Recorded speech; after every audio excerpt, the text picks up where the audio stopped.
मोदी जी ने संसद में अभी बयान दिया, बाबुओं का देश नहीं बनाना है भारत को। है तो नेताओं की भी क्या जरूरत है देश चलाने के लिए? क्या सिर्फ चंद नेताओं से देश चल जाएगा? ब्यूरोक्रेसी नहीं चाहिए। अब सब कुछ आपने कहा डिजिटल हो गया, और आप देखिए एसएससी की प्रक्रिया में क्या डिजिटल है। जितने गंदे तरीके से एग्जाम ले रहे हैं, किसी से पूछ लीजिए, रेलवे का एग्जाम हो रहा है 4 महीने 5 महीने से प्री चल रहा है। ये डिजिटलाइजेशन है। अजीब सी बकवास हो रही है। मतलब अगर ये बातें मोदी जी को भी पता चले तो शायद हंसेंगे, ये क्या हो रहा है देश के अंदर। नमस्कार, मैं हूं प्रवीण गौतम। दोस्तों, एक तरफ पीएम मोदी ने नारा दिया है आत्मनिर्भर भारत का, दूसरी तरफ सोशल मीडिया पर एक नई क्रांति की शुरुआत हुई है कि मोदी रोजगार दो। और ये ट्रेंड जिन्होंने शुरू किया, हमारे साथ अभिनय सर हैं जो कि एसएससी की कोचिंग कराते हैं छात्रों को, और इन्होंने ट्रेंड शुरू किया है कि मोदी जी रोजगार दो। आखिरकार जब मोदी जी आत्मनिर्भर भारत की बात कर रहे हैं तो इस ट्रेंड की आवश्यकता क्या पड़ गई? मैं ही ये कह रहा हूं, अगर एक बाप अपने बेटे को पैदा होते ही बोले कि आत्मनिर्भर बनो, तो ये बात कहां तक सही है?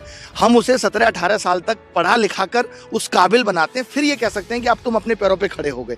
तो आत्मनिर्भर बनने के लिए आप सरकारी नौकरी दे दीजिए, फिर वो काम करेगा सरकार में, तब वो आत्मनिर्भर भी बनेगा। मोदी जी ने संसद में अभी बयान दिया, आपने सरकारी नौकरी की बात करी तो मैंने इसलिए आपको टोक रहा हूं कि बाबुओं का देश नहीं बनाना है भारत को, तो प्राइवेट सेक्टर को भी बढ़ावा दिया जा रहा है। प्राइवेट सेक्टर को विलन की तरह क्यों प्रोजेक्ट किया जा रहा है? नहीं, आप एक बात, फिर तो नेताओं की भी क्या जरूरत है देश चलाने के लिए? क्या सिर्फ चंद नेताओं से देश चल जाएगा? ब्यूरोक्रेसी नहीं चाहिए। आप बताइए मुझे, किस नेता को एजुकेशन सिस्टम की जानकारी है? किस नेता को एसएससी यूपीएससी की जानकारी है?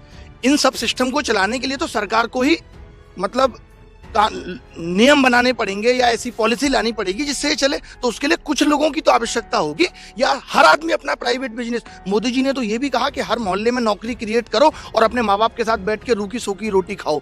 तो मोदी जी को तो अभी ऐसा लगने लगा है अब कि मोदी जी उस तबके से निकल के ही नहीं आए जिससे हम सब लोग गुजर रहे हैं। अगर एक गाँव में हर आदमी अपनी परचूनी की दुकान खोल लेगा तो सामान खरीदेगा कौन, बताइए मुझे आप।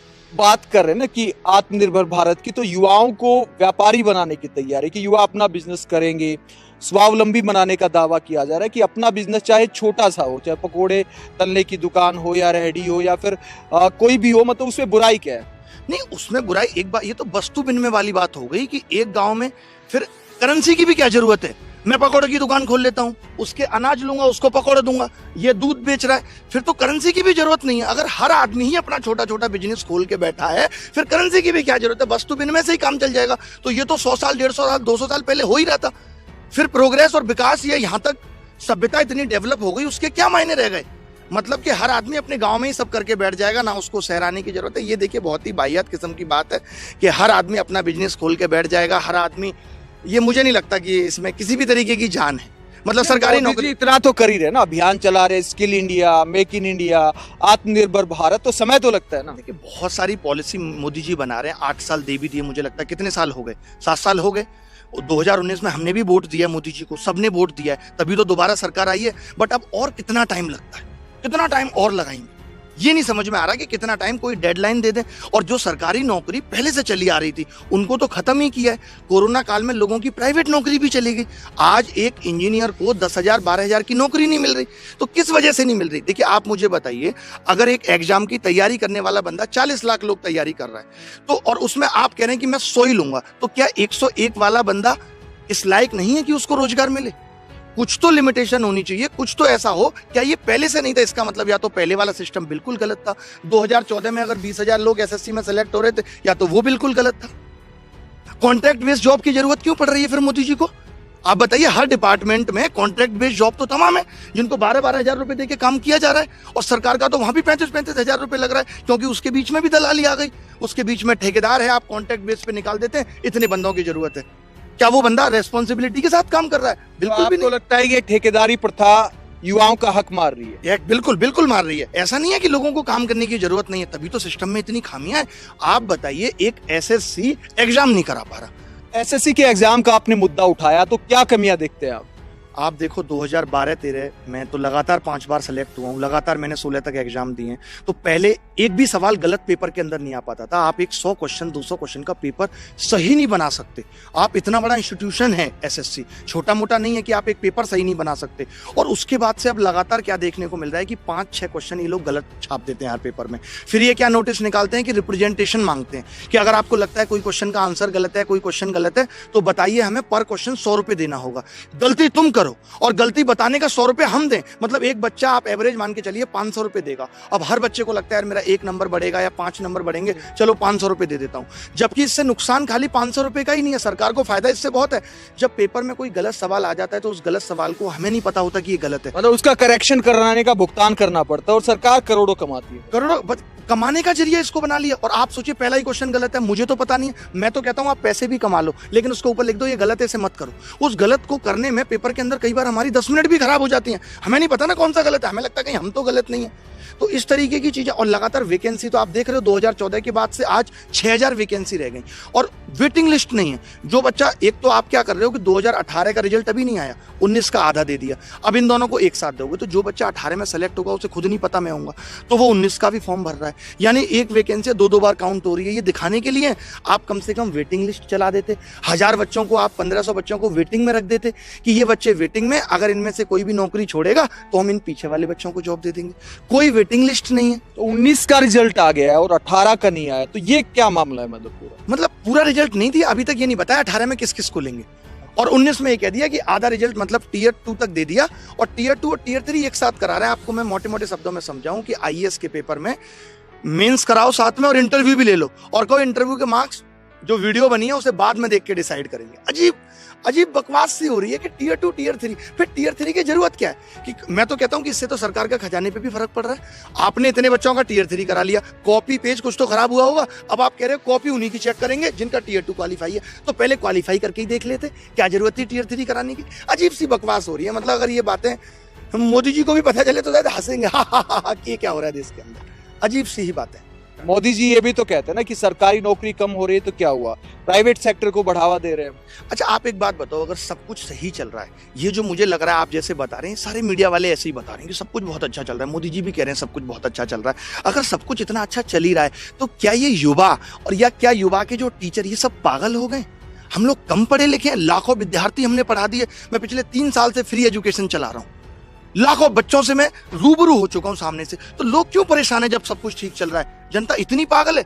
मैं ये समझता हूं 10 लोग, 20 लोग, 50 लोग पागल हो सकते हैं, गलत हो सकते हैं, उनको भड़काया जा सकता है, बट लाखों में लोग। आप सोचिए जब अभी स्पीक अप हमने चलाया था 6 महीने पहले तो 70 मिलियन लोगों ने ट्वीट करके कहा था कि हाँ हम बोलना चाहते हैं रेलवे।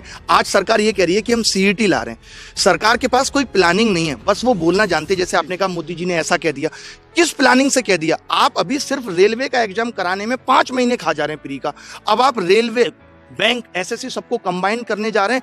आपको लगता है कि आप 1 साल तक तो प्री का ही एग्जाम चलाएंगे? जब हमारे पास अभी वैसा सिस्टम नहीं है तो हमें तोड़ तोड़ के काम नहीं करना चाहिए। मुझे नहीं लगता अभी सीईटी की जरूरत थी, अभी सीईटी की जरूरत ही नहीं थी, क्योंकि आप सीईटी लागू कर ही नहीं पाएंगे। तो डर नहीं लगता कि आप ज्यादा तूफान खड़ा करेंगे सोशल मीडिया पर तो आपको भी आंदोलन जीवी या कंगना जैसी तो आपको देशद्रोही भी कह सकते हैं? नहीं, देखिए ऐसा कहने से कुछ नहीं होता। हम ये ऐसे ही नहीं कर रहे कि आज हम उठे और कह दिया। हमने कंगना की तरह फिल्में दिखा के लोगों से पैसा नहीं हड़ पाए। हमने बहुत जमीनी स्तर से सन 2017 से मैं फ्री पढ़ा रहा हूँ, लाखों विद्यार्थियों को फ्री पढ़ा के मैंने सेलेक्ट भी करा दिया। कोई किसी एग्जाम में हो गया या किसी को प्राइवेट रोजगारी दे दिया कि आज लोग हमसे पढ़ के ट्यूशन पढ़ा के भी 2 पैसे कमा पा रहे हैं। तो लोगों के लिए किया है, लोगों के दिल में पहले प्यार को जन्म दिया है, तब हम ये बोल रहे हैं। तो बहुत लोगों का प्यार, मिलियन लोगों का प्यार मेरे साथ है, इसलिए मुझे डर इसलिए भी नहीं लगता कि मैं, वैसे भी आपको बताऊं मैं डर से मुक्त हो चुका हूं क्योंकि मुझे मोह नहीं है। मुझे बस ये है कि जो कमियां हैं, जैसे कंगना जी तो खुद ही 3 साल पहले कहती थी हमारे घर में बिजली पानी आ रहा है तो क्या हमें दूसरों की चिंता नहीं होनी चाहिए? वही मेरा भी है, मेरा आज भी है कि अगर मेरा सब कुछ ठीक चल रहा है, मैंने भी इस दौर से गुजरा है। मैं भी आज से 6 साल पहले विद्यार्थी होता था तो मैंने भी वो दर्द देखे हैं कि एक माँ बाप कैसे अपने बच्चे की नौकरी के लिए भगवान से मन्नत मांगता है, इसकी नौकरी लग जाए, कुछ हो जाए। तो मैं उन सब दर्दों से गुजरा हूँ। और डर किस बात का है? सच बात कह रहे हैं, ऊपर वाला भी देख रहा है, भगवान भी देख रहा है। अपनी तरफ से अच्छा करने की कोशिश कर रहे हैं और फल की चिंता करते नहीं, अच्छा मिले या बुरा सब बर्दाश्त। आपको दुख होता है कि जो युवा क्रिकेट सितारों को भगवान का दर्जा देते हैं, फिल्मी हीरो हीरोइन को पता नहीं क्या क्या कह डालते हैं, दबंग, सिंघम, तो जब युवा आवाज उठाते हैं कभी भी इनका कोई ट्वीट तक नहीं आता? नहीं, देखिए अब सबका वही हो गया, जैसे कहा कि मीडिया है वो भी सरकार की गुलामी कर रही है, सब यही कर रहे हैं। लेकिन मुझे इस बात का इतना स्ट्रांग इंट्यूशन और भरोसा है कि ये कुछ दिन की बात है। अगर हम इसी तरीके से आवाज उठाते रहे ना तो ये एक तरीके से ज्वालामुखी की तरह फटेगा और ये सब साथ आएंगे। आप देखिए अभी वो चीज फट नहीं रही, वो डर अभी बना हुआ है सरकार का। जिस दिन ये डर खुलेगा, जब लोगों को लग गया, आज वो लोग भी मोदी जी करते हैं जिनको पता है कि आज उनके घर में भी रोटियों के लाले पड़ रहे हैं। तो ये लोग सब अभी आएंगे साथ, वक्त लगेगा। मैंने यही सोचा है, पेशेंस रखना पड़ेगा, बिना धैर्य के जीवन में कुछ नहीं मिला। मेहनत कर रहे हैं और सफलता जरूर मिलेगी। ये सेलिब्रिटी भी बोलेंगे, देखना आप आगे आके, आज ये सब भी सपोर्ट करेंगे, वो वक्त भी आएगा और हमला कर रहे हैं। तो ये जो 25 तारीख का आपने कॉल किया है, तो क्या टारगेट है आपका? टारगेट बस इतना ही है कि सरकार इस मुद्दे पे बात करे। अब देखिए, अब ट्विटर पे मैं एक ट्रेंड करा के बहुत कुछ तो लिख नहीं सकता, मुझे ये चाहिए, मुझे वो चाहिए, ऐसा कुछ नहीं है। मेरा बस यही है कि सरकार इस मुद्दे पे बात करे। एक तरफ डिजिटल इंडिया की बात हो रही है कि सारा सिस्टम तेज रफ्तार से हो, बुलेट ट्रेन लाने की बात हो रही है, लेकिन नौकरियां क्यों फटाफट नहीं हो पा यार रही? ये डिजिटल सिर्फ ना बस इनको ये लग रहा है कि आपने हाथ में मोबाइल पकड़ा दिया, सबके पास इंटरनेट है, इनकी आईटी सेल बढ़िया तरीके से मोदी जी की वाई वीडियो भेज रही है, इनकी नज़र में this is called digital India, इसके अलावा कुछ नहीं है। आप बताओ ना, 2012 में तो पेपर ऑनलाइन नहीं था, 13 में ऑनलाइन नहीं था, इससे ज़्यादा जल्दी रिजल्ट आ जाते थे। 2013 में जब हमने एग्जाम दिया तो एक सेंटर पे चीटिंग हुई थी और पूरा पेपर कैंसिल हुआ, और 1 साल के अंदर वो पूरा पेपर भी कराया। उससे बेहतर तो वो दौर था जब डिजिटल नहीं था। डिजिटल आने के बाद क्या हुआ, आज टीसीएस भी अगर कहीं एग्जाम लेने जाती है कैंपस सिलेक्शन के लिए तो सुबह प्री लेती है, शाम तक इंटरव्यू, रात तक तो वो ये निकाल देती है। चलो ठीक है, वो छोटे लेवल पे कर रही है, लेकिन आप अगर बड़े लेवल पे कर रहे हो, आप 15 दिन ले लो, 16 दिन ले लो, देश का चुनाव भी तो 1 डेढ़ महीने 2 महीने में खत्म हो जाता है और रिजल्ट भी आ जाते हैं। सब कुछ आसानी से। एक्चुअली क्या, सारी चीजें प्रायोरिटी बेस्ड है। आप किस चीज को प्रायोरिटी दे रहे हो? हमारे देश की सरकार के लिए बेरोजगारी, रोजगार, ये सब मुद्दे प्रायोरिटी पे ही नहीं है। इनको इससे कोई मतलब ही नहीं है। इनको लग रहा है ठीक है 2-4 दिन लोग चिल्लाएंगे। आप एक बात मुझे बताइए कि अगर कोई बच्चा 85%, 95%, 99%, बल्कि गणित में 200 में 200 नंबर लाके भी अगर सेलेक्ट नहीं होता तो उस बच्चे की कहाँ तक गलती है और सरकार की कहाँ तक गलती है? इसका मतलब कि आपकी एग्जाम प्रक्रिया ही सही नहीं है, आप एग्जाम लेना जानते ही नहीं है। अब सब कुछ आपने कहा डिजिटल हो गया, और आप देखिए एसएससी की प्रक्रिया में क्या डिजिटल है। जितने गंदे तरीके से एग्जाम ले रहे, किसी से पूछ लीजिए, रेलवे का एग्जाम हो रहा है 4 महीने 5 महीने से प्री चल रहा है, ये डिजिटलाइजेशन है? बताइए। अभिनय जी, बहुत बहुत शुक्रिया, और दुआ करते हैं कि आपका ये अभियान युवाओं के लिए कुछ बदलाव भी लेकर आ सके। तो ये अभिनय सर हैं जिन्होंने शुरुआत की है कि मोदी जी रोजगार दो, 2 करोड़ रोजगार हर साल देने का वादा किया था प्रधानमंत्री ने। तो युवाओं को भी सवाल करना चाहिए कि पीएम साहब, आपने वादा किया था तो वादा निभाइए, और कम से कम जो भर्तियां होती हैं उनकी जो प्रक्रिया है उसको तो थोड़ा तेज कीजिए। बुलेट ट्रेन ना सही, सामान्य ट्रेन की तरह तो चलाइए। आप रोजगार के मुद्दे पर मोदी सरकार के काम को कैसे देखते हैं, कमेंट बॉक्स में अपनी राय जरूर दें।